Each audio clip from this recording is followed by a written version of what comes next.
Okay, so I definitely talked about this piece a little bit last year, but again, since we are meeting personalities, I think it is an important piece, an important person to meet, so to speak. So, Meshech Chochma. Who is the Meshech Chochma?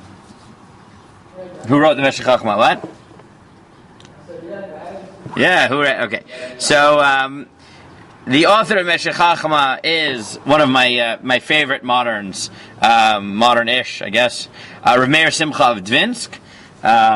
His major work on the Chumash is Meshech Chochma. His major halachic work is on the Rambam, is the Or Sameach. Born 1843, dies 1926. He was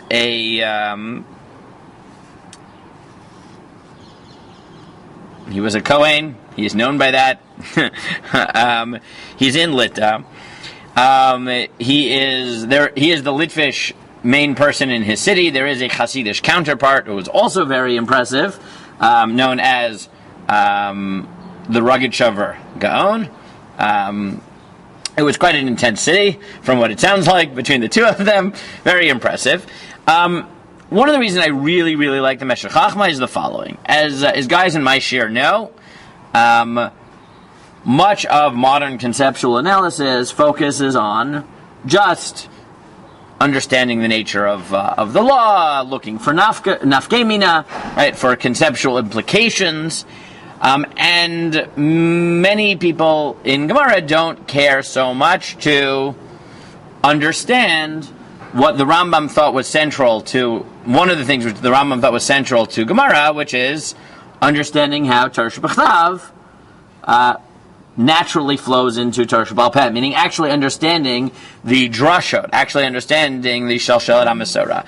And despite the fact that the Or Sameach is a pretty classic commentary on the Rambam, and you see very good and very standard achronic lamdus, in the Meshech Chochma you find that he also, among other things, he does many things, but one of the things that he does that is rare is that he really does try to understand the drashot of Chazal. Now, he's not the only one. The Netziv does it a little bit as well. The Malbim does it as well, right? I've talked in the past about the resurgence of this in the 19th and 20th century, and dissertations that have been written on the topic. Yaakov Elman has 90% of a dissertation that he wrote on Parshanut before he switched and wrote a dissertation on switched fields entirely, went into Talmud, whatever. Very smart person. But I do think it's very important. Now, sometimes the Meshech Chochma will just have very, very sharp analysis of local drashot, which will take something from being a crazy drasha to something that suddenly makes a lot of sense. So one of my favorite very short examples is that the Gemara says that Yibum is only between paternal brothers, right, brothers from the father, and the Gemara says, what's the reason? Because Ki yeshvu achim yachdav, when brothers live together, and then the Gemara says miyuchadim b'nachala, right? Those people who are designated in inheritance. Now, this is a bit strange because, right, most people look at that and they assume it's some sort of pun, right? Like yachdav sounds sort of like miyuchad, so, right? And the people who inherit together are paternal brothers, miyuchadim b'nachala. Which is a very weird drasha. Like, what type of oraita drasha is that, right? We pun on it. And he argues, no, that's you don't understand. It's not a pun. It's a descriptor. Meaning, yachdav can mean one of two things. It can either mean together in time or together in space. So the Gemara thinks that in order to do Yibum, it needs to be brothers who are Yachdav in both senses. And therefore, one halacha which Chazal learned from Yachdav is it has to be brothers who are alive at the same time and not a brother who's born later. And the other is Yachdav geographically. How do you have brothers who are together geographically? Miyuchadim benachala. Paternal brothers inherit the same property and then just divide it amongst themselves. So in a world where you're living on your ancestral land, paternal brothers always literally live together where maternal brothers don't. Right? So he takes what sounds like strange drasha and he makes them very mistaber. One of his most famous attempts is in this week's parsha, where it's not a drasha on a word, but rather a contextualization to make it work. And that is on the mitzvah of Peru-U'Revu. So there is a machloket in the Mishnah. Who is obligated in Peru-U'Revu? There is the dominant position of the Chachamim, which is that it's only men, and the position of Riyach and Roka that it is even on women. And the argument of the Chachamim is a very strange drasha, which is that Peru-U'Revu in Bereshit is joined with the phrase V'chiv Shuha, right? Peru-U'Revu Melu et Haaretz V'chiv Shuha, populate the land and conquer it. And the Chachamim say, Derech ha'ish lichbosh ve'ein darka shel isha lichbosh. Men are conquerors, women are not conquerors. There you go. Women are not chayavot in Peru-U'Revu, right? That is the position of the Chachamim. But most people, they look at this sugya and first of all, the drasha sounds a bit odd. And also, intuitively, we are all aware of the fact that one cannot have children if women are not in the picture. That is not actually a physical possibility. So it is a much more logical position to say that men and women are both obligated in Peru-U'Revu, considering the physical act of having children requires both males and females. So, besides for the drasha being odd, the svara is elusive. And as I said, since one of the Meshech Chochma's goals is systematically to try to make Chazal's drashot make more sense, this is a prime candidate for trying to understand, well, is there something more to this than just, well, derech ish lichbosh, only men are conquerors, or is there a logic that would provide the background for an attempt to paskin that men are chayav and women are not? Okay? So the Meshech Chochma attempts to do just that. But like I said, this is not one of his drashot ones, this is his contextualization attempt. And he says the following. Chazal have a meta principle that they introduce in several places in the Torah, including Yibum and Hilchot Sukkah, which is that the Torah in general is guided by Diracheha Darchei Noam V'chol Netivoteh Shalom. There's a certain pleasantness that should emerge from the halachic system. Therefore, the Gemara says that the reason that you can't become chayav in Yibum or pater in Yibum later in Yibum is determined at the moment of death is because otherwise what would happen? Someone is pater from Yibum, she goes remarries, then she becomes chayav in Yibum because her a brother is born posthumously, right? And retroactively now you're dealing with being married to someone you can't be married with, you're dealing with potential mamzeros, right? Etc. Right? Or whatever. And the Gemara says that can't be.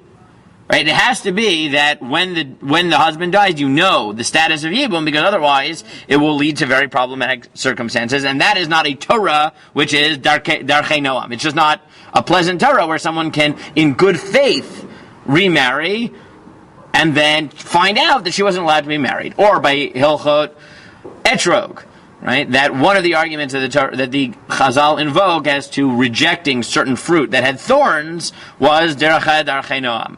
That it has to be a fruit that is not painful to access.